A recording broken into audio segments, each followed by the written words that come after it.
Ok, alors encore merci pour l'accueil de la famille Azoulay. Vraiment, Kachem, il les gâte comme il nous gâte ici. Ouais, Kachem. Et donc, le sujet de ce soir, c'est un sujet sur l'effort, le terme aujourd'hui qui fait fuir tout le monde. Hein. Quand on parle d'effort, les gens, il n'y a plus personne. Et en fait, c'est dommage parce que la société elle nous fait croire que l'effort, c'est la souffrance. Mais en fait, selon le judaïsme, on voit qu'il y a un autre aspect. Et au contraire, l'effort, il peut être la clé de pas mal de choses. Et on va essayer d'expliquer comment ça marche. Et de voir en quoi un petit effort, il peut ramener pas mal de brachot, pas mal de bénédictions et ouvrir pas mal de portes. Donc aujourd'hui, c'est simple. Hein, comment dire, la société nous impose de tout faire fast-food. Aujourd'hui, c'est une société fast-food. On veut faire le maximum en moins de temps possible, en moins d'efforts possible, en moins d'argent possible. L'autre jour, je discutais avec un jeune comme ça. Je lui dis, tu veux faire quoi dans la vie? Il me dit, je vais faire un coup du président. Pourquoi? Il me dit, parce que je veux gagner beaucoup d'argent très peu de temps. Il a compris. Pour lui, c'est quoi l'équation? Bah, tu fais une arnaque, tu gagnes beaucoup d'argent très peu de temps. Donc maintenant, si vous voulez, même la nouvelle génération, leur tête, elle fonctionne comment faire le maximum d'argent, mais pas se fatiguer. Pas comme à l'époque où les gens ils faisaient 2-3 jobs, ils travaillaient le marché, ils faisaient le marché le matin, après ils enchaînaient trucs, et le soir ils faisaient serveur, etc. Il rentrait, il voyait sa femme que le week-end, et c'est tout, c'est comme ça. Aujourd'hui, le mec, il grasse mat, et trucs, et machin, et bon, ils ont trouvé vendredi, samedi, dimanche, et les trucs, et les 30, combien d'heures ils sont maintenant? 34 heures, 33? Ah, ils sont montés. Ils sont montés. Ouais. 35 heures, moi à l'époque c'était 35 heures. Ouais, 35 heures, ils étaient 35 heures ici en Israël, ils les font en 2 jours, je crois. En un jour. En un jour de 24 heures, ils les font déjà. Et donc c'est vrai, quand on parle d'effort, les gens, on n'est pas habitué à ça. On peut pas, on fait le moins possible, il faut tout rapidement, tout est industriel, tout est truc, etc. Et donc maintenant, surtout un jeune, quand on lui dit il faut retrousser les manches, ah non, je peux pas, ça me dépasse et tout, et il fuit, les gens ils fuient l'effort. Et la Gemara, c'est intéressant parce que la Gemara, elle dit une phrase, vous allez voir, quand on est dans cet esprit, ça fait très peur. Elle dit Adam, la Hamal, Yulad. Un homme, il est né pour l'effort. C'est-à-dire quoi? C'est-à-dire que sa vie, elle est faite d'efforts. La vie d'un homme, s'il voit qu'il n'est pas dans l'effort, c'est qu'ici, il fait rien. Il pédale dans le vide. À partir du moment où il voit qu'il y a un genre de. Comment dire? Il est sur. Voilà, on voit bien quand quelqu'un il sent qu'il est en train de marcher, il sent un effort, c'est-à-dire qu'il est en train en montée. S'il ne sent pas d'effort, il voit que ça avance tout seul, c'est qu'il est en descente. C'est-à-dire que c'est exactement le même terme. C'est-à-dire il y a cette expression-là, enfin cet exemple-là, il définit bien ce que dans la Torah on veut nous montrer. Quelqu'un qui est en train de faire des efforts, c'est qu'il est en train de progresser, en train de monter. Non, il voit tout roule, tout truc, il n'a rien à faire. Là, c'est mauvais signe. C'est sûrement pas, tu reçois pas les choses vraiment du bon côté, je crois. Et donc, au contraire, on te dit, un homme, il est né pour ça. Et alors, lui de voir où est-ce qu'il met ses efforts. Et ça dans la prière, dans la parnassa, dans le truc, etc. Mais en tout cas, un juif ou une personne, elle a la capacité de transformer son énergie en quelque chose de spirituel, il fait intervenir des choses dans les mondes d'en haut, etc. Et c'est pour ça qu'il est né pour ça. Pourquoi? Il est venu pour ça. Pourquoi? Parce que c'est son rôle dans le monde. On va essayer de comprendre comment. La Gemara dans Megillah nous dit Yagata Matsata Ta'amin. Si tu t'es efforcé et tu as trouvé, tu peux y croire. C'est quoi ce terme? C'est quoi cette expression? C'est-à-dire, venons analyser dans les mots. On te dit quoi? Si tu as bossé sur quelque chose, tu as trouvé, on n'a pas dit, tu as réussi, tu as trouvé. C'est-à-dire quoi? Vous allez voir, c'est un autre. C'est autre chose. Voilà, parce que l'effort aussi, il fait un investissement qui fait qu'on aime la chose dans laquelle on s'investit. Comme quelqu'un qui gagne 200 shekels en stam, on lui a donné comme ça d'argent de poche, et quelqu'un qui a travaillé au marché, il a aidé son oncle, il a gagné 200 shekels à la fin de la matinée, laquelle il va avoir le plus de mal à dépenser, laquelle somme? La première. Pourquoi? Parce qu'il n'a pas investi là-bas. C'est venu, ça repart. Mais là-bas, non, il y a ça. Il y a une matinée qui est de lui là-bas, donc il a du mal à C'est ça. Donc, pareil, s'il s'investit dans ses enfants, sa femme, etc., donc il a une partie de lui-même là-bas. Donc, comme il aime que lui, donc il aime sa femme et ses enfants et ce billet de 200 shekels dont on a parlé. Donc, c'est une autre chose, c'est un autre ignan. Mais ce que je veux dire, c'est comme ça. C'est que cette phrase, quand on analyse, on dit si le mec, il a bossé, il a fait un effort, il a travaillé et qu'il a trouvé, non, il n'y a pas écrit qu'il a réussi.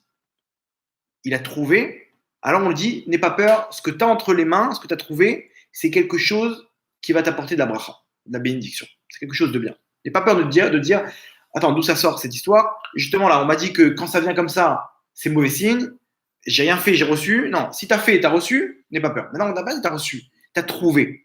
Tu n'as pas réussi, tu as trouvé. Ça veut dire quoi? En fait, je vous explique. Selon la Kabbale, en fait, chaque chose dans ce monde, chaque chose qu'on doit recevoir, elle est enveloppée d'une écorce, comme à l'image d'un fruit, où si je veux atteindre le fruit, si je veux atteindre la noix de coco, je suis obligé de traverser l'écorce, la coque. Ok? Je veux manger, je sais pas, un ananas, pareil, je suis obligé de le truc. Alors maintenant, il y a des fruits, c'est facile. Avec un couteau, et des autres, il faut sortir un marteau. Ou une noix, un casse-noix ou un truc. Maintenant, pareil, chaque chose dans ce monde-là que je veux recevoir, il est pris par les forces du mal qui enveloppent ça comme une écorce. Alors, comment je casse l'écorce? Par l'effort que je fais. C'est-à-dire que l'effort que je vais faire, il va débloquer des choses spirituelles ou matérielles pour moi et mes proches, ou pour un juif ou une personne à l'autre bout du monde, ou inversement, les mauvaises actions que je fais, ils vont donner des forces aux forces du mal et ils vont renforcer l'écorce. Ok? C'est un jeu comme ça qu'ils vont créer. En fait, je vous le fais en simple, comme l'exemple que je vous ai donné. Maintenant, quand je vais me battre pour quelque chose, je vais casser une écorce. Maintenant, moi, je ne sais pas de quelle écorce on parle en haut. Et je vais recevoir quelque chose, mais ça peut venir ça peut venir de quelque chose, ça peut venir d'une autre provenance. C'est-à-dire que quand l'effort que je vais faire, il va me donner quelque chose, mais pas forcément l'objectif que je m'étais fixé. Ça, c'est comment ça s'appelle? Le paradoxe. C'est quoi? On voit ça déjà des fois dans la parnassa. Quand quelqu'un il travaille pour sa parnassa, il travaille pour son gagne-pain, et il lui reste une somme à réunir pour payer son loyer ou pour payer ses dettes ou quoi que ce soit. Et maintenant, il sait très bien, il a telle et telle personne qui lui doit de l'argent ou il a construit sur telle et telle chose pour recevoir la somme qu'il attend. Il sait, il fait son compte, il dit bon, ok, je vais recevoir, la banque doit me donner tant, il y a un ami qui me doit tant, et il y a un truc machin, donc il commence à faire ces trucs. Et il espère qu'il va recevoir, il va finir tel job, tel truc, tel machin pour pouvoir recevoir l'argent de tel contrat ou quoi que ce soit. Il commence à faire son business plan. Ok? Et d'un coup, il se bat. Et il voit qu'il n'arrive pas. Il n'arrive pas à réunir la somme qu'il a besoin. Et 2 jours après, il reçoit une somme d'une autre provenance. Quelqu'un qui vient, il lui propose un truc, écoute, on m'a proposé tant, tu veux et tout machin, tu prends, tu revends tout de suite. Ok, d'accord, il prend le truc, il gagne 1000 euros. Il se dit, ouais, c'est sorti d'où cette histoire? Maintenant, il arrive à payer ce qu'il faut, mais il va se dire, attends 2 secondes. Il va faire l'erreur de penser quoi? De se dire, j'aurais pu gagner 2 fois plus maintenant. Si lui m'avait remboursé la somme qu'il me devait, plus ces 1000 euros qui devaient arriver, je serais arrivé à une somme beaucoup plus conséquente. Non. Du fait que tu as travaillé là-bas, tu t'es battu, etc., tu as débloqué quelque chose d'autre. Si tu n'avais pas fourni l'effort qu'il fallait, cette somme-là ne serait pas arrivée. Ça veut dire que l'effort qu'on fournit, il va débloquer des choses, ok, d'une autre provenance. Peut-être de la chose que j'ai demandé, peut-être que l'objectif que je me suis fixé, mais en tout cas, ce n'est pas une règle fixe. Mais c'est quoi l'avantage? C'est que quoi que je fasse, je marque des points. Contrairement à ce que ce monde nous montre, où, je ne sais pas, un garagiste, il n'a pas réussi à trouver le truc, il a travaillé une matinée, ok? Il n'a pas réussi à trouver la faille. Il va dire, écoute, par contre, j'ai perdu une matinée de travail, je te prends 50 shekels de l'heure. Donc, voilà la facture. Le mec, il va lui dire, attends, c'est sympathique, mais moi, je t'ai donné à réparer ma voiture. Tu n'as pas réparé la voiture. Pourquoi tu veux que je paye? C'est vrai. Il va dire, attends, mais j'ai perdu du temps. Je dis, mais c'est pas mon problème. Je t'ai dit, est-ce que tu peux me réparer? Tu m'as dit, je vais te réparer le truc. Finalement, tu n'as pas réussi. Donc, pourquoi tu veux que je paye sur les. Le mec, il a commandé une pizza. Il dit, écoute, elle a brûlé la pizza dans le four. Donc, il faudra que tu me payes quand même. Et c'est ton problème. Moi, je t'ai demandé une pizza. J'ai pas reçu la pizza. Je paye pas. Je t'ai demandé de réparer la voiture. Tu n'as pas réparé. Je paye pas. Selon le judaïsme, dans le judaïsme, c'est différent. Le mec, il a travaillé, il n'a pas réussi, on le paye. Pourquoi? Parce que c'est sûr qu'il a réussi, en fait.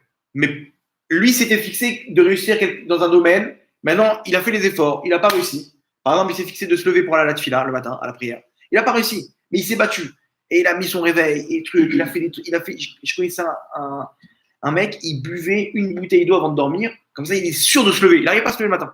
Il est sûr. Pourquoi? Parce que vraiment, tu es obligé d'évacuer. Donc, il était obligé de se mettre dans cette situation-là pour pouvoir se lever. Et dès qu'il se levait pour aller aux toilettes, il pouvait aller.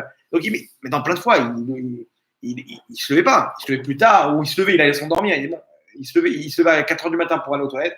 Et finalement, il s'endormait. Qu'est-ce que tu veux faire à 4h du matin? Et il se levait à midi, 11h. Il se faisait avoir, quoi. Maintenant,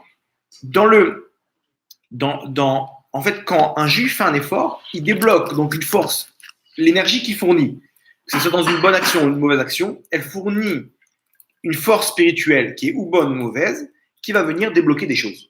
C'est-à-dire que quand on dit qu'un juif, il est né, un homme, il est né pour l'effort, c'est qu'en fait, quoi qu'il fasse, il marque des points. Quoi qu'il fasse, et vous allez voir, même quand il se repose, il marque des points. Ça dépend dans quelle situation on voit le truc. Donc, en fait, l'effort, c'est pas synonyme de souffrance.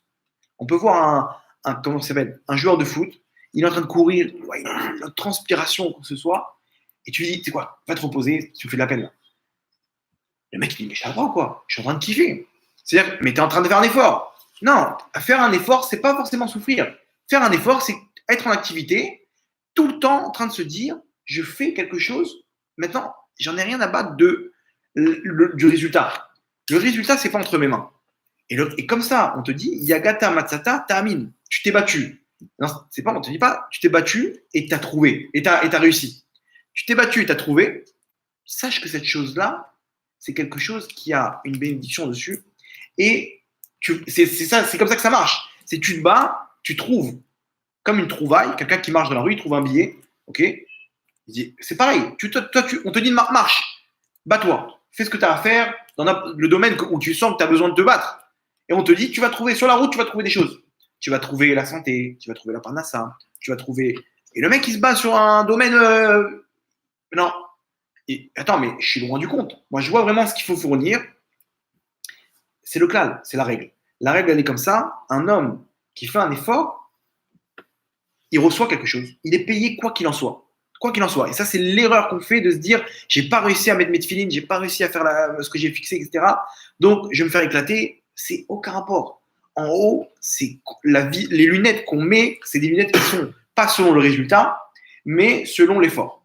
Vous comprenez? Donc, c'est-à-dire quoi? C'est-à-dire que maintenant, l'effort, c'est plus qu'un terme qui nous fait peur. C'est quelque chose que, non, chaque fois que je sais que je suis en activité, eh ben, je suis bien. C'est-à-dire qu'une personne, elle doit se sentir, quand est-ce qu'elle se sent dans le droit chemin? Quand elle sait qu'elle est en train il y a toujours une petite, un petit challenge, ouais. Un petit truc, et tout, elle sent qu'il y a un petit peu de difficulté. Dès que attention, il peut y avoir des périodes creuses. Mais en tout cas, la vie d'un juif, c'est tout le temps, comme on en parlait, tout le temps, il finit les fêtes et il enchaîne maintenant un truc. On ne se repose pas. On finit Shabbat, après on enchaîne comme ça, on va acheter le trog et le machin et on finit. Laisse-nous nous reposer. On fait un petit break, un petit truc après Kippour, là, on a fini. Laisse-nous 3-4 jours. Non. Le lendemain, après, tu finis de manger, tu dois construire ta souka. Attends, je suis fatigué là, tu rigoles quoi? Je tiens pas les jeunes là, tu me demandes de placer des bancs. Et le mec, le lendemain, allez maintenant, il va au truc il va acheter les trogs, les machins.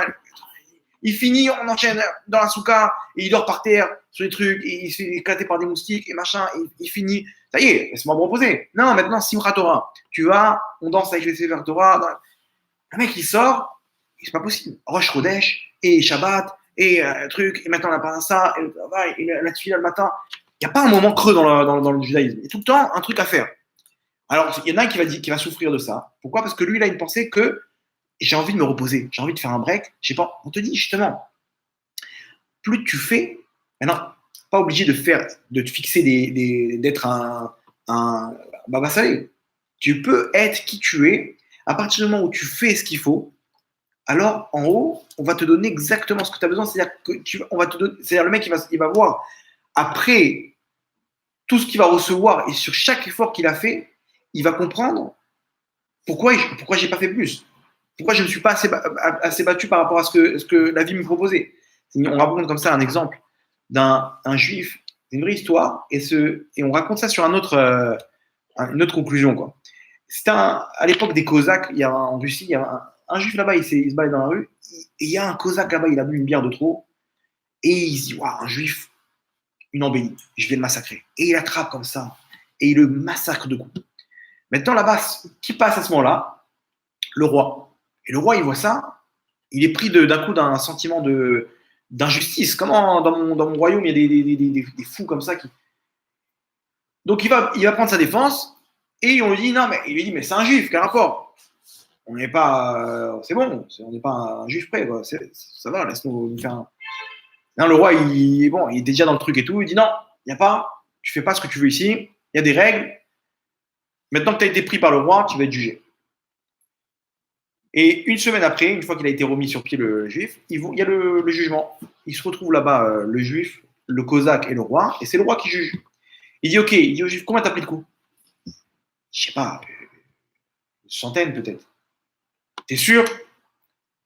Je sais pas. Non, il veut pas mentir, parce qu'il dit peut-être le roi il a vu toute la scène. Et si je dis 100 alors qu'il y en avait 50, il va me dire en plus tu mens, machin, etc. Ça va se retourner contre moi. Donc il minimise quoi. Peut-être 80. T'es sûr? C'est ton dernier mot. Il lui dit ouais, je pense à peu près 80. Il dit ok. Il dit au Cosaque, il dit chaque coup que tu as donné, c'est 1000 roubles. Tu vas le payer, mais tu te débrouilles. Tu vends ta maison, tu trucs et tout machin, 80 000 roubles, tu dois le payer. Dédommagement. Pour chaque coup. Maintenant, le juif, il commence à fondre là. Il dit, le roi, il dit, pourquoi tu veux là? Il dit, parce que j'ai minimisé. J'ai minimisé les coups, mais je sais qu'il y avait au moins plus de 100 coups. Et 1000 roubles. Tu vis avec ça 2-3 ans. Tu deviens millionnaire, quoi, en fait. Maintenant, c'est une vraie histoire. Maintenant, ça va être pareil pour nous. Après 120 ans, on va voir combien chaque effort.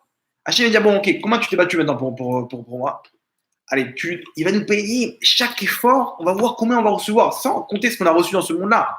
Mais on va voir combien on va recevoir. Après, on va dire ouais, mais si je savais, j'aurais pu fournir plus d'efforts. Chaque fois, j'ai cherché la facilité. La facilité de me dire combien je vais faire le moins possible. Il y a quelqu'un qui veut faire là, j'ai donné cours dans une synagogue avec des jeunes. Bon, ils sont partis et tout, et je voyais qu'en dessous, bon, il y avait un petit truc et tout, ils ont massacré, il y avait des miettes partout. J'ai pris le balai, j'ai commencé à passer le truc par respect pour l'endroit. Il y a un jeune, il a vu ça, il dit ah, bravo, laissez-moi faire. J'ai dit pourquoi je vais te donner une mitzvah? J'ai une mitzvah entre les mains maintenant. Pourquoi je vais te. Je suis en train de faire une mitzvah. Tu veux. C'est comme s'il y a un billet par terre. Non, laisse-moi le ramasser. Non, j'ai trouvé en premier. J'ai une mitzvah à fournir. Et il me dit non, mais laisse-moi finir. Je dis non, t'inquiète, j'ai bientôt fini tout. J'ai une mise entre les mains, pourquoi je vais te la donner? Bon, il a voulu par respect, quoi, mais c'est exactement le même. Les gens aujourd'hui cherchent la facilité, le minimum d'efforts. Pourquoi? Parce que quelqu'un, il y a un volontaire, hop, tout le monde tourne la tête, tout le truc, etc. Alors qu'en fait, chaque chose qu'on fait, elle vient nous apporter comment ça s'appelle?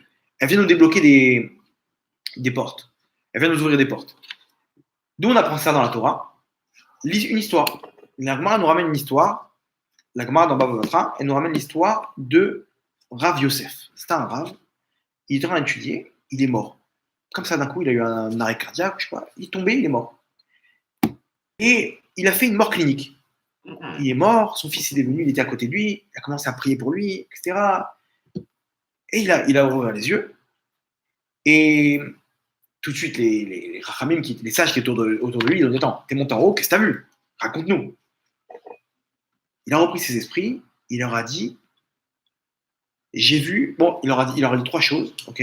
3 choses, dont la troisième, je vous le dis les 3 choses quand même en tant qu'on y est. La première chose dit heureux est celui qui vient avec son étude de la Torah entre les mains.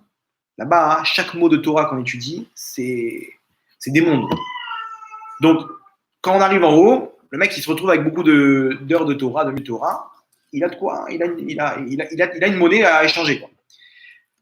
Première chose. Deuxième chose, ceux qui sont morts à Kiddush Hashem, ceux qui sont morts parce qu'ils étaient juifs, ils ont une place en haut au Gan Eden qu'aucune créature ne peut s'approcher d'eux. Une place la plus proche d'Hachem. Et la troisième chose, en haut, j'ai vu un monde à l'envers. Comme ça, il leur dit. Un monde à l'envers. Alors, il y a plein, sur ça, on ne comprend pas. C'est-à-dire quoi, tu avais un monde à l'envers? Il leur explique. Il leur dit, ceux qui sont en bas, dans ce monde-là, en haut, ils sont en haut. Et ceux qui sont en haut dans ce monde-là, hein, là-bas, ils sont en bas. C'est-à-dire que tout est à l'envers. C'est-à-dire que tu vois une personne importante dans ce monde-là, tu dis, lui, il va avoir une place au Gan Eden de folie. Détrompe-toi, pas sûr. Il y a plein de cas, comme il nous dit ce Rav-là, que c'est l'inverse. Donc j'ai vu un monde, il dit, à l'envers. Maintenant, c'est quoi la solution? C'est quoi l'explication? Il ne nous dit pas que des fois tu crois qu'il y a quelqu'un, il a une barbe, un chapeau et tout, tu crois que c'est un tzaddik. En fait, aucun rapport. L'habit ne fait pas le moine. On n'a pas besoin qu'un rave il monte en haut et il nous dit ça. On sait très bien. On sait très bien que des fois, des gens, ils sont purs, ils ne sont pas forcément, comment dire, tu sais, ils ne payent pas de mine, mais ils ont le cœur pur, c'est des tzaddikim et tout. Et d'autres, le mec, il a une barbe et un chapeau et en fait, il a le cœur noir, il fait des choses horribles. On entend des histoires comme ça des fois. Donc on sait très bien ça. Il est venu nous apprendre ça. Il est venu nous apprendre quelque chose d'autre. Il est venu nous dire, sache, comme on dit jusqu'à maintenant, qu'en haut, ce qui paye, de quoi on est jugé, sur quoi on est jugé sur l'effort. C'est-à-dire que tu peux voir quelqu'un que lui, il n'a pas beaucoup de mitzvot à faire, mais il se bat. Donc c'est-à-dire quoi? Ça correspond à un dé à coudre à remplir. Lui, il a rempli. Donc il se retrouve à côté d'Hachem, en haut. Un autre, il a un camion citerne à remplir, mais il n'a pas réussi à remplir. Donc, c'est qui le plus fort? C'est celui qui a réussi à remplir son dacoudre. Parce que lui, l'effort qu'il a fourni, il a fourni l'effort qu'on lui a demandé. Toi, tu dois arriver à ça. Mais c'est dur, moi, je mets du goutte à goutte. C'est pas grave, tu te bats. Encore une goutte, encore une goutte, encore une goutte. Et l'autre, il met des coups de seau.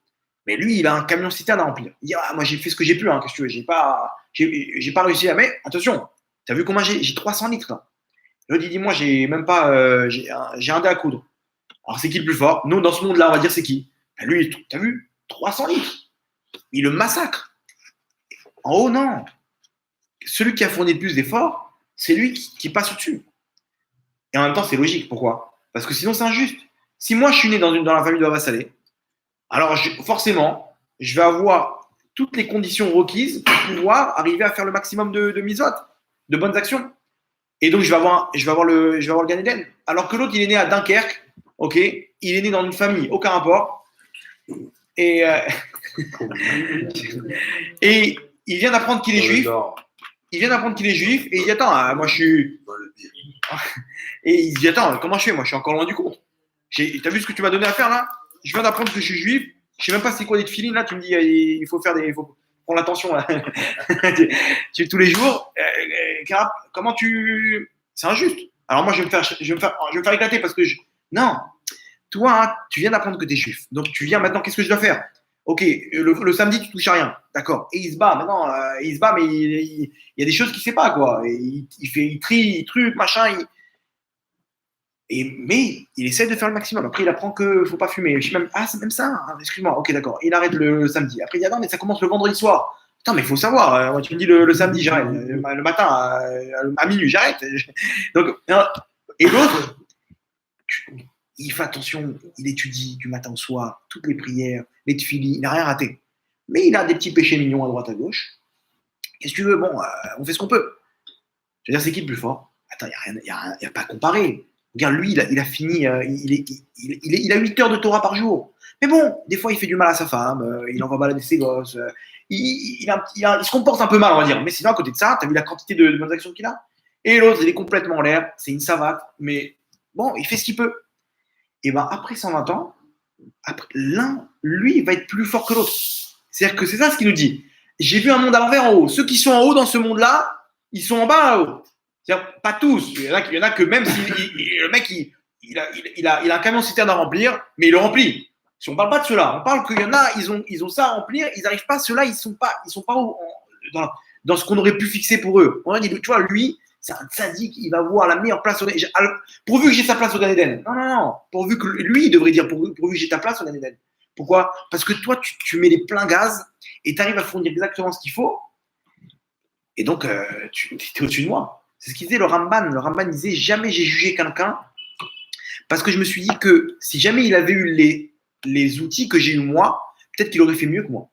C'est-à-dire quoi? Il voit un pauvre type devant lui et il le voit comme quelqu'un de plus haut que lui.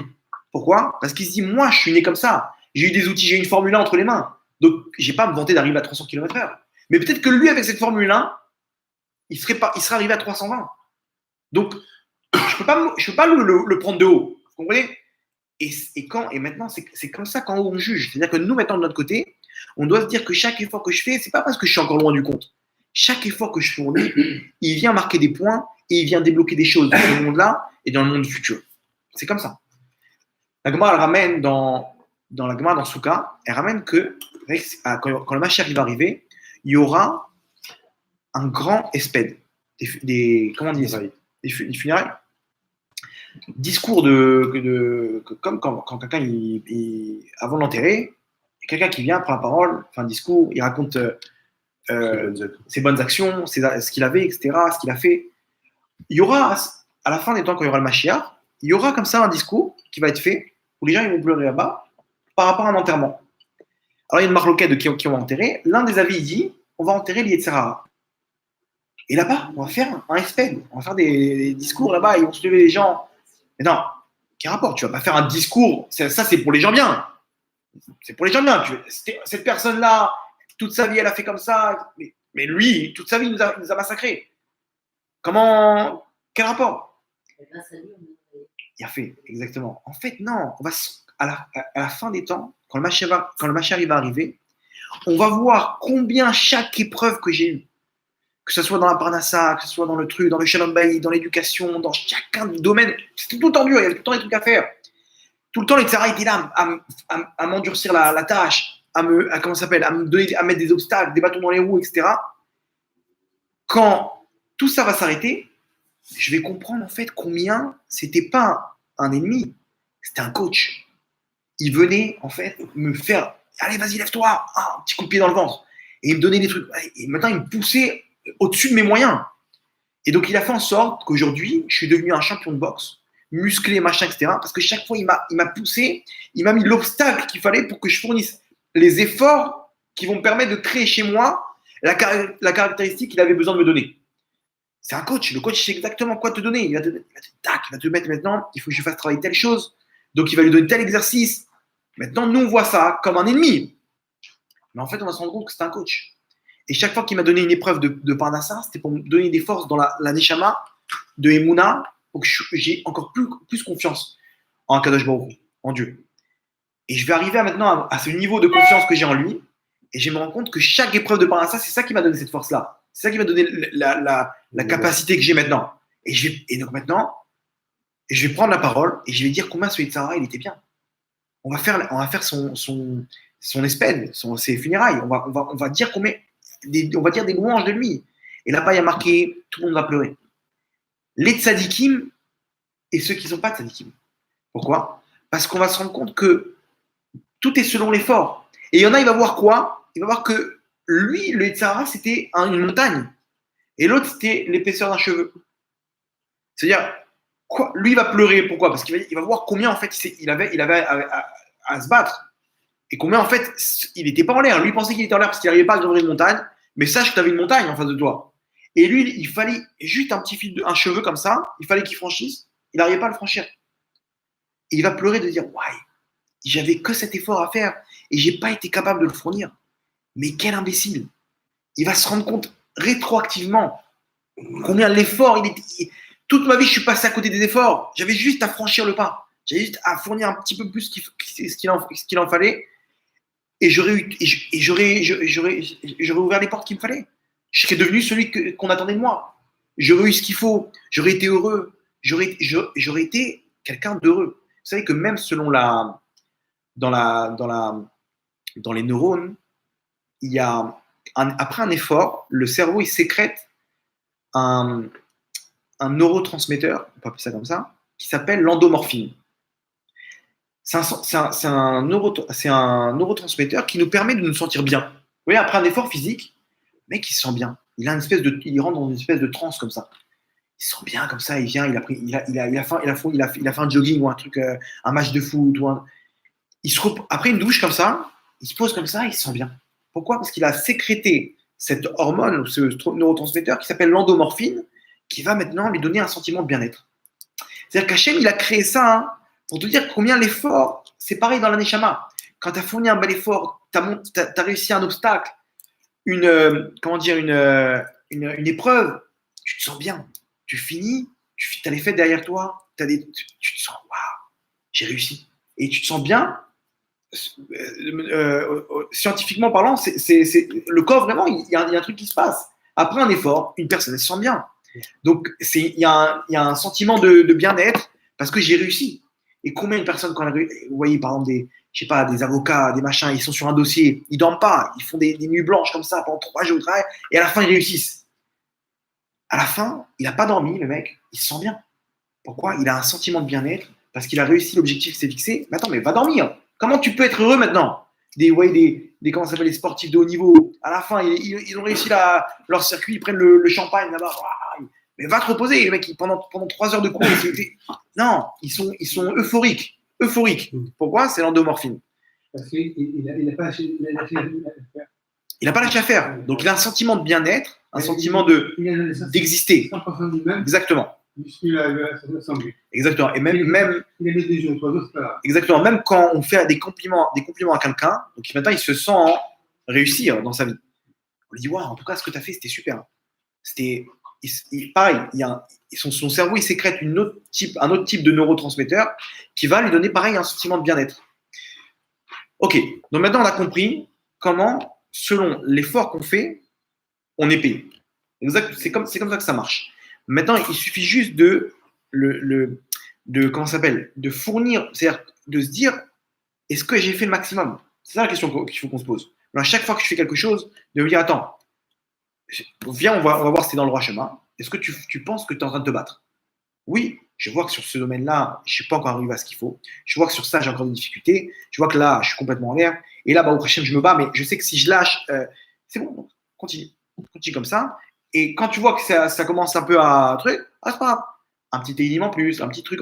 Histoire de créer un peu l'effort. Et de se battre tout le temps. Il y a tout le temps un truc à faire. Tout le temps, quelqu'un, il est tout le temps en train de faire quelque chose. Et c'est ça le problème, en fait. Les gens, ils veulent faire des efforts, mais après, ils veulent un petit temps de pause, on va dire.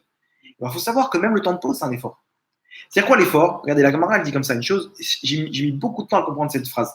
La Gemara, elle dit, le monde, vous allez me dire ce que vous comprenez. Le monde, il a été créé que pour les tzadikim gmurim, parfait, ou pour les rishaim gmurim, parfait. C'est-à-dire quoi? C'est-à-dire que le monde, il a été créé que pour ces deux types de personnes. Alors moi, je sais que je ne suis pas un grand tzadik, mais je sais que en plus, je ne suis pas un rachat, donc c'est-à-dire que je ne suis pas dans le truc, quoi.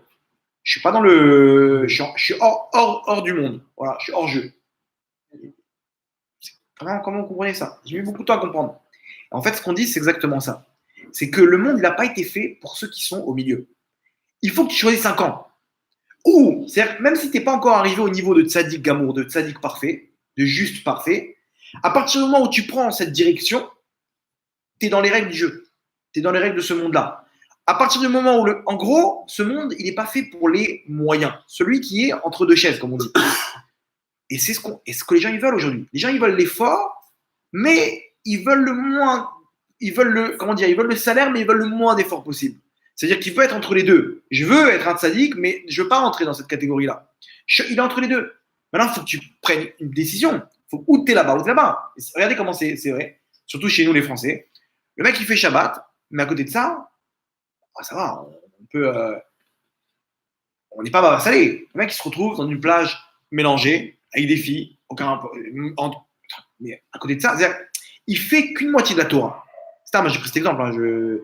Il fait qu'une moitié de la Torah. Il fait Shabbat, mais à côté de ça, le mec, dans son travail, il vole du matin au soir. Et il te dit, ça va, je ne suis pas baba salé. Attends, depuis quand d'être un baba salé, c'est de respecter la Torah? Baba salé, il faisait plus que la Torah. Non, le mec, il dit, attends, mais on n'a pas vu ça, nous, au Maroc. Moi, je me rappelle, attends 2 secondes, quel rapport? Parce que ta grand-mère, elle faisait pas ça au Maroc, alors ça veut dire que ça n'existait pas dans la Torah? Oui, tu sais, son père, c'était un plus grand sadique qu'aujourd'hui. Quel rapport? Les gens, ils trouvent des excuses pour pas faire pour faire le moins possible. Donc, ils choisissent ce qu'ils veulent. Ça, on te dit, c'est pas bon. Pourquoi? Choisis un camp. Dis, j'ai encore du mal sur ça. C'est pas grave. Sur ce point-là, le mec, il a encore du mal à être honnête. ou aller dans une plage où il n'y a pas, où c'est pas des trucs peu importe, ou c'est un main, je sors des trucs. Mais ne viens pas dire que c'est normal parce que je suis pas à ce niveau-là. Parce que tu viens mettre un tampon à la mauvaise chose. Dis, j'ai du mal encore à ça. J'ai du mal. J'essaie de me battre, j'essaie de réduire. Donc c'est pas grave. Sur ça, tu es sadique. Sur ce domaine-là, tu fais des efforts, donc c'est bon. Tu es dans le bon côté. Shabbat, bon, pas au tu es dans le truc. Les tefilines, ne viens pas dire non, mais attends, on n'est pas truc. Non, quel rapport? Et les gens, ils m'ont trouvé des excuses. On n'a pas vu ça. On n'a pas vu ça à l'époque. Et alors? C'est comme si, un exemple, la femme, c'est une secrétaire. Et elle était secrétaire dans une clinique d'un chirurgien. Maintenant, elle change de job. Elle se retrouve chez un médecin. Et là-bas, elle vient lui dire au médecin, attends, mais qu'est-ce que vous faites là? Moi, j'ai jamais vu ça chez mon patron. C'est un chirurgien. Tu sais de qui on parle? C'est un chirurgien. Mais ça, il dit, ok. Et toi, tu as un diplôme? Non. Enfin, je suis secrétaire. Quoi, mais comment tu peux comprendre ce qu'il faisait là-bas? Ok. Peut-être que lui, par rapport au diagnostic, par rapport aux examens sanguins du patient, il a décidé de prendre telle et telle disposition. Moi, j'ai d'autres données devant les yeux. Toi, tu viens parce que tu as vu ça là. Maintenant, c'est exactement ce qu'on fait. Moi, j'ai vu mon grand-père là-bas, c'était un rave. C'était le grand rave de Tunisie. Maintenant, lui, il a décidé de faire ça par rapport à des données qu'il avait devant lui. Mais aujourd'hui, peut-être que la halakha, elle est différente. C'est pas parce que tu as vu. Et les gens, ils s'échappent comme ça. Il n'y a pas de problème. Si tu t'échappes, on ne te dit pas on va pas te demander de rendre des comptes sur toute la Torah. Mais au moins, admets que là j'ai du mal. Je fais des efforts. Je vais prendre sur moi une fois par mois de pas comment dire, de mettre les tefilines, d'aller à tefila. Ok. Mais comprends qu'ici il y a quelque chose de mauvais. Comprends qu'ici il y a des efforts à fournir. Fournis les efforts, même si c'est 1%, et tu es considéré comme injuste. En tout cas, tu es dans le chemin. Maintenant, vous comprenez l'explication, elle exprime bien maintenant la phrase. Donc, c'est-à-dire que le monde, il a été créé pour ça ou pour ça. Si tu es entre les deux, sache que Stam, tu pédales dans le vide. Mais en fait, il faut que tu choisisses 5 ans. Même si tu n'es pas encore au niveau, si tu es dans l'effort, c'est bon. T'inquiète pas, tu es dans le droit chemin. Très bien. Maintenant, ça me rappelle un exemple comme ça. Il y a c'est quoi pourquoi vous voyez la différence entre le roi des échecs et le roi des dames? Si vous savez, vous connaissez un peu les règles. Le roi des dames, il est beaucoup plus fort que le roi des échecs. Quel rapport? Pourquoi ils n'ont pas la. Ouais, mais pourquoi le roi, il est nul là-bas dans les échecs? Il peut bouffer que un autour de lui. C'est devant, derrière, en diagonale, etc. Mais il ne peut pas aller plus loin. Pas comme la dame. C'est-à-dire que ce n'est pas un pion qui est. C'est le pion principal. Mais au niveau de sa capacité d'attaque, il est nul. Il est à peine plus fort que le pion. C'est tout. Par contre, dans les dames, il se balade dans le plateau, il bouffe là-bas, gauche, droit, il fait ce qu'il veut, c'est le plus fort. Pourquoi? J'ai entendu ça d'un rave, à Fenger, sa théorie. Il ramène ça par rapport à ce qu'on dit maintenant. Il dit pourquoi? Parce que le roi des échecs, il est né roi des échecs. Mais le roi des dames, c'était un pion de base. Et il a fait tout son petit bonhomme de chemin, comme ça, pour arriver à devenir roi. Donc lui, c'est normal qu'il a plus de salaire, il a plus de pouvoir que le roi des échecs. Lui, il est né comme ça, il est né roi, bon, qu'est-ce que tu veux? Mais par contre, le roi des dames, il est devenu roi, il s'est battu. Il est arrivé jusqu'au bout du truc. Maintenant, tu t'es battu, donc ta capacité, elle sera beaucoup plus grande. C'est exactement pareil. C'est-à-dire que plus une personne elle se bat, plus elle a des capacités. C'est ça ce qu'il faut comprendre. Et vous voyez que la Torah, tout le temps, elle nous ramène ça. Il y a des épisodes dans la Torah où on nous ramène, la Torah, elle nous ramène ça parce que c'était quelque chose de très grand. Maintenant, vous allez voir, des fois, c'est des histoires qui sont anodines. Par exemple, il y a marqué comme ça que pour Yosef Hatzadik, quand il a été vendu aux Égyptiens, donc imaginez-vous, maintenant il part pour 12 ans d'enfer. Là-bas, la Torah nous dit que ceux qui l'ont vendu là-bas, ceux qui l'ont récupéré, c'était des Ishmaélim, des Bédouins. Et là-bas, c'était une caravane qui allait en Égypte, donc ils l'ont vendu à ces Bédouins. Dans cette caravane, la Torah nous dit que c'était une caravane qui avait qui vendait des parfums. Alors, pourquoi la Torah nous précise que la caravane elle vendait des parfums? Dis-nous aussi que le chauffeur il s'appelle Mustapha. Dis-nous pourquoi tu nous ramènes des détails? La Torah, chaque mot, il vient nous apprendre quelque chose.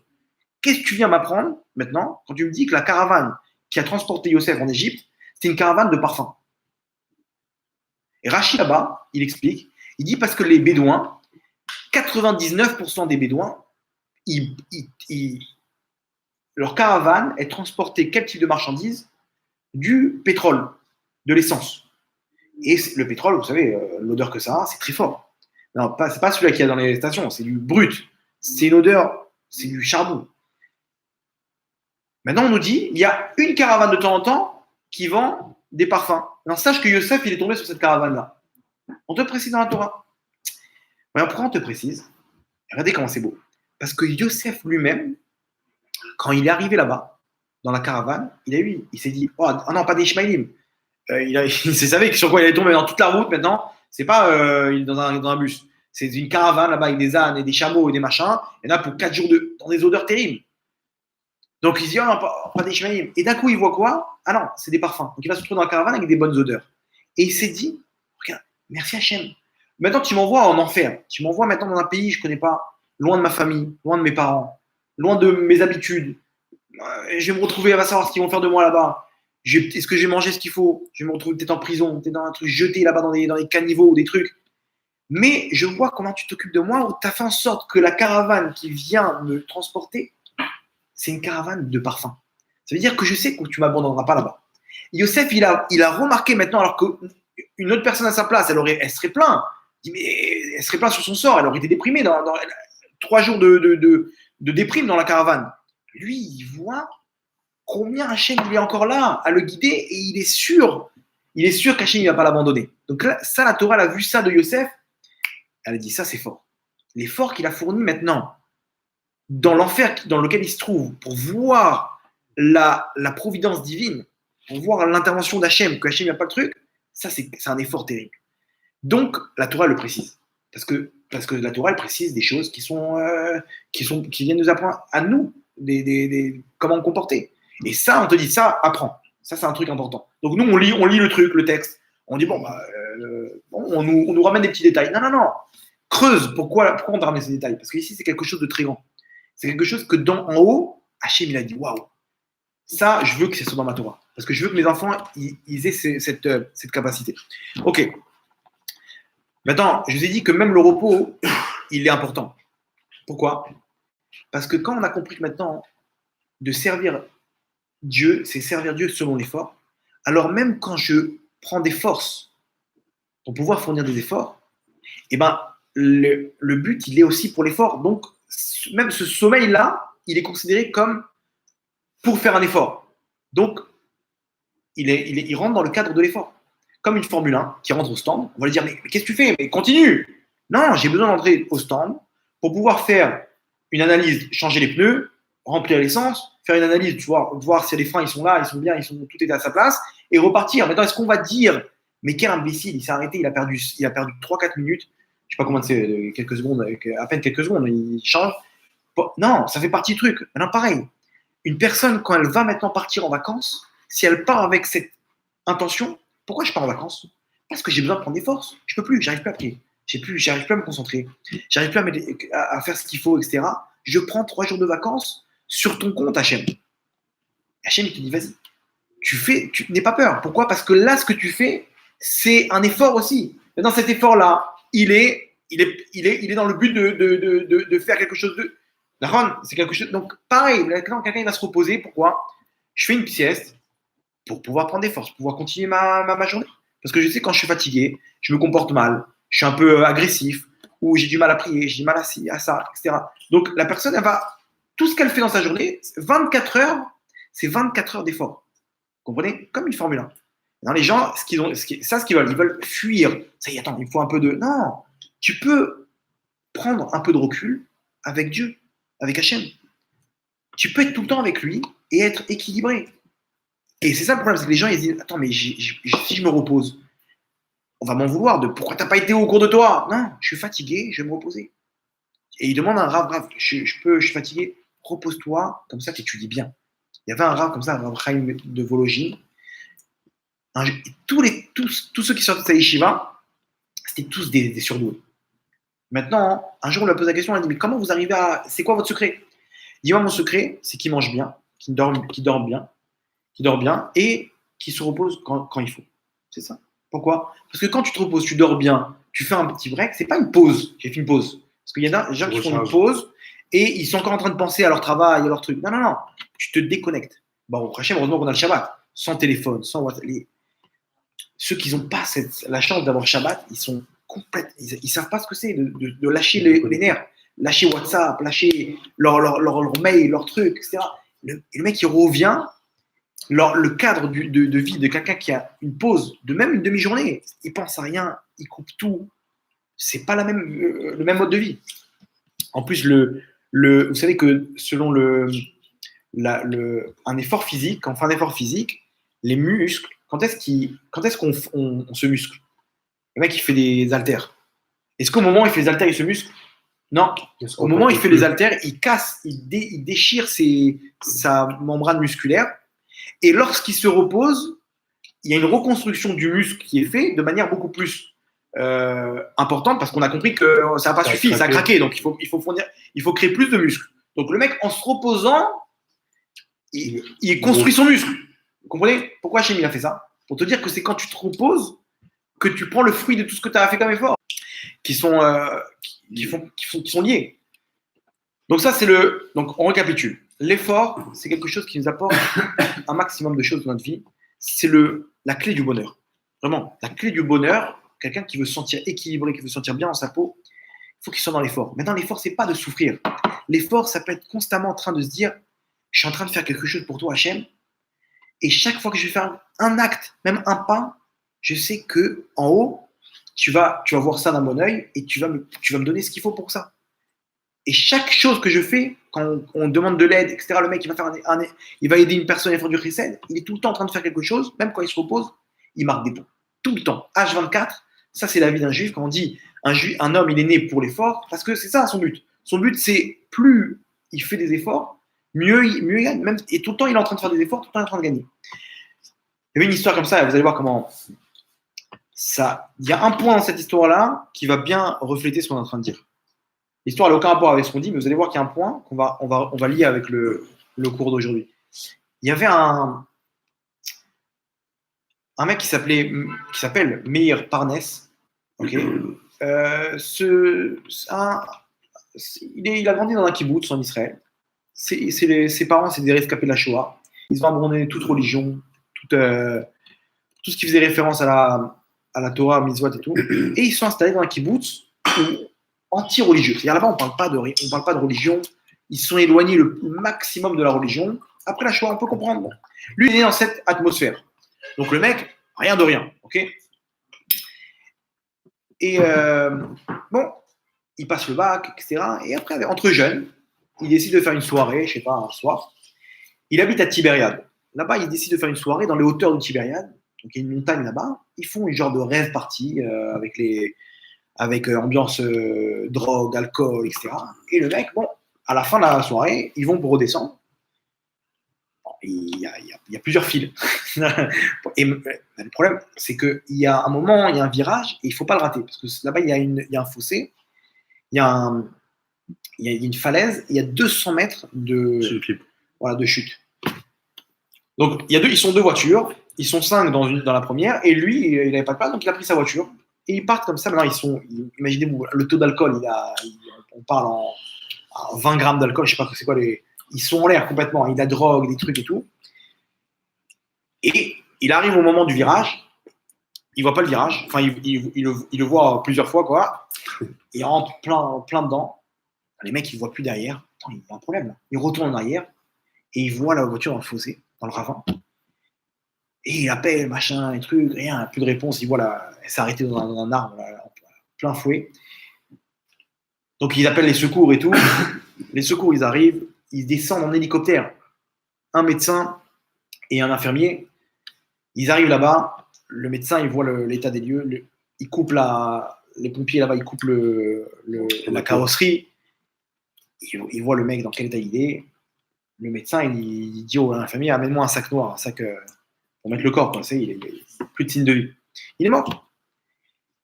Dans l'hélicoptère, pour l'amener à la morgue, à l'hôpital où, je sais pas, ils font tout ce qu'ils ont à faire et tout, là-bas, l'infirmier, il dit, attends, il dit au médecin, tu peux faire une expérience? Quelle expérience? Non, mais après, avec un stylo comme ça, tu peux sortir l'air des poumons et tout machin. Peut-être je voulais le tester pour le. Qu'est-ce qu'on. Il dit, attends, on va faire une expérience sur un mort. Il dit, qu'est-ce qu'on a à perdre? S'il est mort, il est mort. Il peut revivre. Il dit, bon, fais ce que tu veux, c'est ta responsabilité. Il sort un stylo, il lui plante dans le cou, je sais pas, dans le truc. Il lui sort là-bas un truc, c'est pas une technique comme ça pour sortir l'air qui est coincé dans les poumons. Et le mec, il revit. Il voit la fréquence cardiaque reprendre et tout. Le médecin, il voit ça. Ils lui font un défibrillateur et tout. Hop, ils le remettent en marche. Dans un état catastrophique, mais vivant, dans le coma. Il l'amène à l'hôpital. Le médecin, il dit aux parents, de vous à moi, vaut mieux qu'il meure. Parce que là, même s'il s'en sort, il aura des séquelles. Ça va être un légume. Un Hachem Yarachem. Et l'entretenir et tout, machin. Et les parents, ils commencent à pleurer. Ils ne savent même pas prier, quoi. Ils sont là en train de pleurer, pleurer, pleurer. Et lui, il est sous 1 milliard de machines, de machins. 3 semaines plus tard, le médecin, il passe dans les couloirs. Et il sent quelqu'un qui lui tape à l'épaule. Il se retourne, il voit un mec en jean, en t-shirt, comme ça. Il lui dit, excuse-moi, quand est-ce qu'on sort là, de l'hôpital? On peut... il faut signer un truc. Il y a un papier à signer. Le médecin, il dit, vous êtes qui? Il lui dit, bah, la chambre 2. Il dit non, écoutez, cet étage, c'est les gens qui vont mourir. C'est pas possible. De quel étage? Il dit non, là, lui, au début du couloir. Il dit, c'est quoi votre prénom? Quoi votre nom? Meilleur Parnès. Le médecin, il s'évanouit. Il se relève. C'est pas possible. Mais qu'est-ce qui se passe? Il a encore des séquelles, quoi, des côtes cassées, des machins. Le mec en jean, t-shirt, comme si c'était en été. Il dit, mais qu'est-ce qui s'est passé? Il dit, je sais pas, je me suis levé un moment, comme si c'était en été. J'ai vu que je pouvais bouger. Bon, j'étais très fatigué, donc j'ai dormi 1 jour, 2 jours. Après, ça y est, j'en ai marre, j'ai besoin de sortir, j'ai besoin de bouger. Donc je me suis levé, je me suis habillé, je veux savoir comment on fait pour sortir. Bon, le médecin, ils ont classé ça dans les miracles de la médecine. C'est son dossier, ça fait partie il y a un classeur comme ça spécial à l'hôpital, miracle de la médecine. Là-bas, il est sorti indemne, rien à faire, tranquille, Baruch Hashem. Et il a vu le miracle de ses propres yeux, quoi. Bon, pourquoi il a fait tchouva? Rien du tout. Rien à faire. Il continue dans sa vérote. Il continue, le mec, à faire la fête. Maintenant, il part avec un pote au Brésil. Là-bas, il sait que c'est une autre marchandise. Hachem Yarachem, c'est pas la même drogue.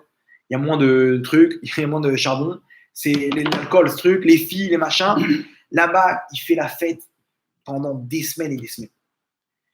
Bon, les mecs, ils voient que c'est un bon client. Ils disent, écoute, si tu veux pousser tes désirs à fond, sache qu'il y a une île, qui s'appelle l'île du désir. Là-bas, il n'y a pas de policiers, il n'y a pas de règles. Tu fais ce qui te passe par la tête. Il y a des hommes et des femmes là-bas, tous les alcools, les trucs. Hachem Yarachem. Il dit à son pote, ça te chauffe? Ah ouais. Et ils partent. Maintenant, il dit, attention, pour arriver là-bas dans cette île-là, il faut marcher 4-5 km, ok, avec l'eau jusqu'au nombril. Tu à pied, quoi. Mais tu peux aller à pied, quoi, mais genre, c'est 4-5 km. C'est des îles comme ça. Il y a un parcours, il y a des endroits où tu n'as plus pied, quoi, mais tu suis le parcours et tu es au nombril, quoi. Il n'y a personne qui veut s'aventurer là-bas. Pourquoi? Parce que si jamais il y a une tempête, le mec, il meurt. Parce que tu es en plein milieu de la mer, quoi, en fait. Donc, tu te retrouves englouti. Alors, il s'enseigne. Ok, on va appeler les services météorologiques. On va demander est-ce qu'il y a des risques de tempête? Rien du tout. Dans les 3 prochains jours, grand soleil. Ils prennent un sac avec son copain et ils partent. Ils ont fait exprès de mettre là-bas parce que pour faire ce qu'ils veulent, comme ça la police elle ne peut pas intervenir, etc. Donc, et ils partent là-bas, tranquille. Ils marchent 1 km, 2 km. D'un coup, le ciel noir. Une tempête qui se prépare. C'est pas possible. Non, vous connaissez la météo. C'est fiable à 20%. C'est pas une tempête qui se prépare. Et maintenant, il voit au fond. C'est lui qui raconte cette histoire. Vous allez voir sur Google, Meir Parnès. Il raconte, il voit comme ça une vague, la taille d'un immeuble 3 étages. Imaginez-vous un tsunami. Un vent terrible. Il raconte, il dit, je vois l'ange de la mort dans la vague. Je sais que je vais mourir. Je vois la taille de la vague. C'est pas les petites vagues qu'il y a ici en Israël, là, 2 mètres, là, le mec, ils sont comme des fous, ils mettent du drapeau noir et tout. C'est 3 étages de vagues. Ah. Et là, il lève les yeux vers le ciel et il s'adresse à Dieu. Il dit, Dieu, on m'a parlé de toi un jour. Si tu existes, je te promets que si tu me sauves, je ferai tout pour te connaître. Il finit de parler, le ciel il se dégage, et la vague, elle se. Comme si de rien n'était. Ah, il voit ça, magnifique. Il regarde son copain, on continue. C'est parti. Il a fait. Genre. Il a continué comme si de rien n'était. Il n'a pas fait de choix. Imaginez-vous le toupet. C'est comme la blague de. La place, le parking. Là, le mec qui cherche une place de parking. Il dit Hachem, je t'en supplie. Dieu, trouve-moi une place de parking et je te promets que je mettrai les filles, machin. Et il finit de parler, il voit une place qui se libère. C'est bon, pas besoin de te déranger, j'ai trouvé. C'est exactement pareil. Le mec, il vient, il prie, il voit le miracle devant ses yeux. Il n'y a pas. Le désir, il est plus fort. Il a porté. Il a porté sur un plateau. Ouais, Ils continuent, ils font pendant 2 semaines toutes les avérotes de la terre. Pas fait de choix. Et il croit que c'est terminé. Il part maintenant à Manhattan, dans le business. Parce que bon, faire des avérotes, ça coûte cher.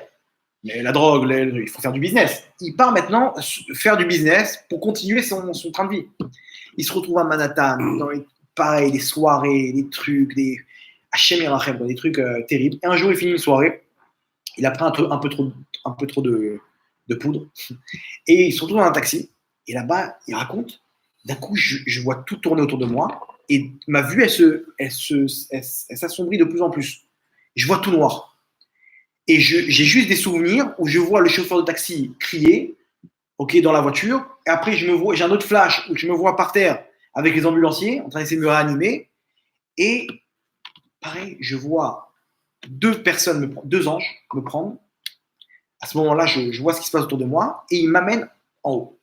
En haut, je vois un tribunal comme ça. Je sais que c'est mon jugement, je sais que je suis mort. Et je vois là-bas les juges.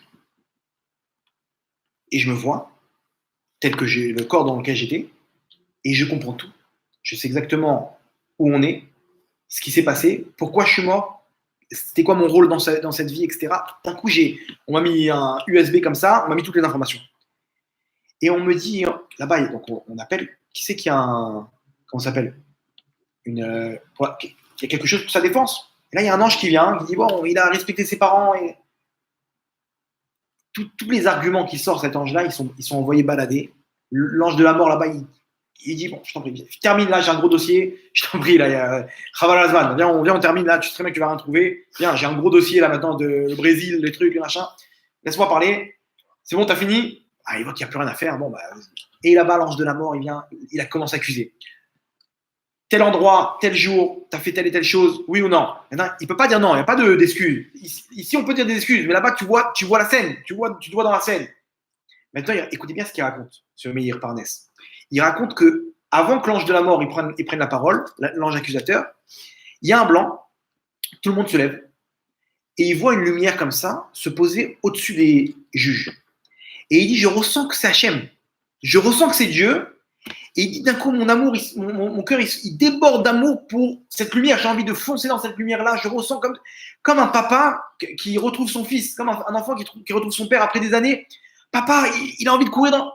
Il dit, je ressens un amour tellement fort que je suis prêt maintenant, s'il faut, si on me dit, écoute bien, tu transgresses la Torah ou je te jette dans cette fournaise, je suis prêt à le faire.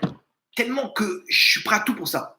Maintenant, je ressens ce sentiment-là, et d'un coup, l'ange de la mort, il prend la parole, et il me montre exactement chaque chose que j'ai fait contre Hachem.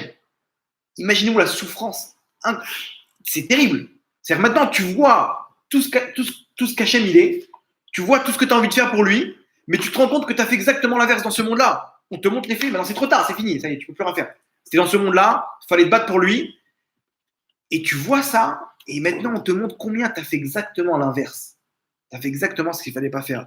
Tu as mangé ce qu'il ne fallait pas. Tu n'as pas fait ce qu'il fallait. Les avérotes, les filles, la drogue, les machins, Shabbat. Et il raconte, il dit, j'ai envie de commentaires. J'ai envie de commentaires sur place. J'ai envie qu'on me brûle. Je ne veux pas entendre. Et l'ange de la mort, il dit, Nachon, t'es parti avec cette fille-là? Et il est, non, oui ou non? Tu es obligé de dire oui. Et je dis oui, et j'ai honte, parce que je sais qu'Hachem, il écoute tout. J'ai honte d'avoir trahi, d'avoir fait du mal.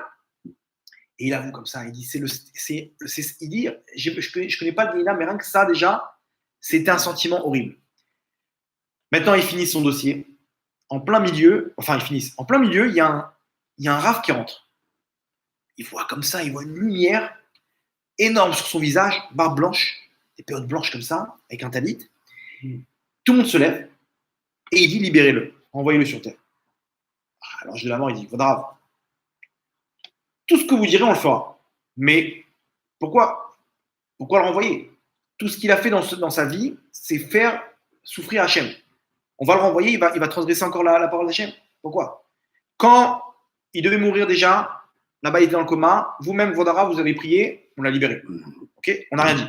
Après, vous rappelez l'histoire de la vague? Vous-même, vous avez prié, vous avez dit regardez, il prie, il est en train de prier, libérez-le. On l'a libéré. Maintenant, encore, qu'est-ce qu'il a fait derrière? Il a fait des avérotes. On va le renvoyer sur terre, il va continuer ses avérotes. Le Rav dit écoutez, je ne vous ai pas proposé de le libérer, je vous ai ordonné de le libérer. Toute ma vie, je me suis battu pour Hachem. Toute ma vie, c'est que des mitzvot, c'est que de la Torah, c'est que des efforts. Je vous demande de libérer, point.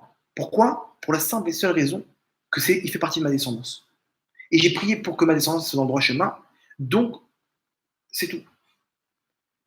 L'ange de la mort, il dit que Vodarav, vous avez décidé, il n'y a pas de problème. Mais à une seule condition. On ne peut pas le renvoyer avec toutes ses connaissances. Il faut lui faire tout oublier.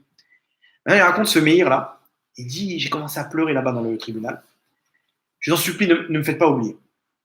Pourquoi? Parce que si vous me faites oublier, je vais retourner dans ma vente. Et je veux pas. Je veux rattraper maintenant ce que j'ai fait. Mais si vous me faites oublier, c'est fini. Je vais retourner dans mes bêtises.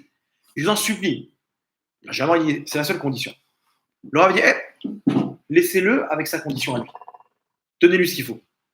Ok, il n'y a pas de problème. Il raconte comment il se réveille encore dans le coma, etc. Machin, et il se rappelle de tout. Avant de partir, il demande au Rav. Juste avant de partir, il voit les anges en train de le prier. Il dit attendez 2 secondes, je veux m'adresser à lui. Le Rav lui dit sache que tu es de ma descendance et ta neshama a un très très grand potentiel. Il dit mais vous êtes qui?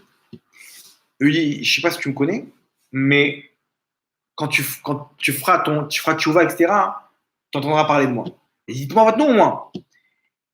Il lui dit je suis Israël Baal Shem Tov, donc le Baal Shem Tov à Kadosh, et il lui dit et sache que tu fais partie de ma descendance, sois fort.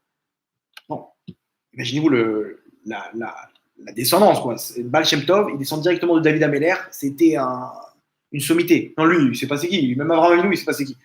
Donc bon, et après il fait tchouva, il raconte son histoire jusqu'à aujourd'hui. Sur YouTube, vous allez voir et tout, il raconte son histoire. Et il a pris c'était qui le Baal Shem Tov. Imaginez-vous, regardez rien que la force des tzadikim en haut. La force des tzadikim. Il a fait tchouva, ils l'ont envoyé sur terre, etc. Machin. Jusqu'à aujourd'hui, il raconte son histoire, il fait des conférences et tout. Et Stam, maintenant, nous, on est impressionné de dire ouais, tu te rends compte, la chance qu'il a d'avoir un arrière-grand-père comme ça, un arrière-grand-père. Alors, même nous, de qui on descend? Si on a des tzadikim dans notre famille, tant mieux. Sinon, on descend d'Avraham Avinu, de Yitzhak, de Moshe Rabbeinu. On a tous, au moins, on arrive plus ou moins loin dans l'arbre généalogique. On arrive à quelqu'un. Ça veut dire quoi? On n'a pas à s'en vouloir. On n'a pas à s'en vouloir. Il y a des gens en haut qui prient pour nous. Il y a des tzadikim qui prient pour nous, etc. Et ça, déjà, ça c'est premièrement. Deuxièmement, imaginez-vous pourquoi je ramène cette histoire. Lui, il y a un élément dans cette histoire. Il a raconté ce que c'est de rencontrer Hachem. Et là, comment ça s'appelle, le regret de se dire, si maintenant je savais qui il était Hachem à ce moment-là, dans ce monde, mais ma vie, elle n'aurait pas été la même. À chaque instant de ma vie, je me serais dit, attends 2 secondes. Après 120 ans, on va me montrer combien ça, c'est pas bien. Non, allez, je vais me battre. Je vais me lever pour l'être fier. On va me montrer comme ça, je vais rencontrer Hachem. On va me montrer aussi combien je me suis battu pour lui. Parce que les bonnes actions aussi, on les montre en haut. Et on voit comment Hachem, il est fier. Il dit, regardez, il dit aux anges, regardez mon fils, comment il s'est battu pour moi. Et lui, il est là devant Hachem, le roi des rois, il voit qui il est Hachem, il voit cet amour, il voit cette grandeur. Et il est là, waouh, moi j'ai fait ça. Quoi, j'ai réjoui Hachem. Et on va voir dans le Gan Eden, sur sa neshama, on va voir exactement ce qu'il a fait. Comme des grades. On va voir, tu vois, tu sais, c'est qui lui? Lui, c'est le général de l'armée de l'air. Ah ouais? D'où tu sais, je reconnais les grades. Ok. Lui, dans le Gan Eden, on va voir, tu sais, lui, ce qu'il a fait? Il a fait une mitzvah incroyable. On va voir sur sa neshama la lumière, on va comprendre cette lumière-là, elle équivaut à telle chose qu'il a fait. Il a, comment ça s'appelle? Il a réjoui à Kadosh Baruch Hu. Vous vous rendez compte? C'est-à-dire quoi? C'est-à-dire maintenant, quand des fois on n'a pas envie de faire des efforts, on se dit attends, mais tu rigoles ou quoi? Chaque chose que je fais, là, j'ai une caméra sur moi, on est en train de voir chaque acte que je fais, et on est en train de, comment dire, on va me juger par rapport à ça. Maintenant, je fais des efforts, et imaginez-vous comme si qu'une voix qui dit, allez mon fils, encore un peu, tu peux y arriver. Je suis là, et ça nous rassure en disant quoi? Maintenant, Hachem, il voit les efforts que je fais. Des fois, quelqu'un, il se fait humilier, et il dit rien. Hein, il se dit quoi? Il dit, dommage, si quelqu'un, il avait vu, si ma femme, elle avait vu ce que j'ai fait maintenant, si quelqu'un, il a vu, si mon patron, il a vu ce que j'ai fait maintenant, si le rave, il a vu, t'inquiète pas, on voit tout. Hachem, il est en train de voir, Hachem, il est fier de tout. C'est vrai, des fois, on se dit, t'inquiète pas, on voit tout. Donc, des fois, hein, il faut se donner cette image-là, de se dire qu'on a la possibilité de servir Hachem. Et imaginez-vous, on va arriver après 120 ans, et ça va être la surprise. Combien chaque effort, il est intéressant. Donc maintenant, non seulement les efforts, c'est plus qu'on pensait. C'est pas je souffre. Non, chaque effort que je fais, il m'apporte le bonheur dans ce monde-là et dans le monde futur. Maintenant, on comprend aussi pourquoi dans le monde futur. Et donc, il ne reste plus qu'à se battre. Comment dire que pas dans le mauvais sens, pas dans le sens de souffrir, etc., mais dans le sens que nous, on doit être heureux de se dire que chaque chose qu'on fait, chaque acte qu'on fait, il nous amène des brachot, la parnassa, la santé. Et il rattrape qu'on puisse avoir les forces pour toujours se battre et réjouir à Kadosh Baruch Hu. Baruch Adonai Leolam. Amen, amen. Chazak Baruch.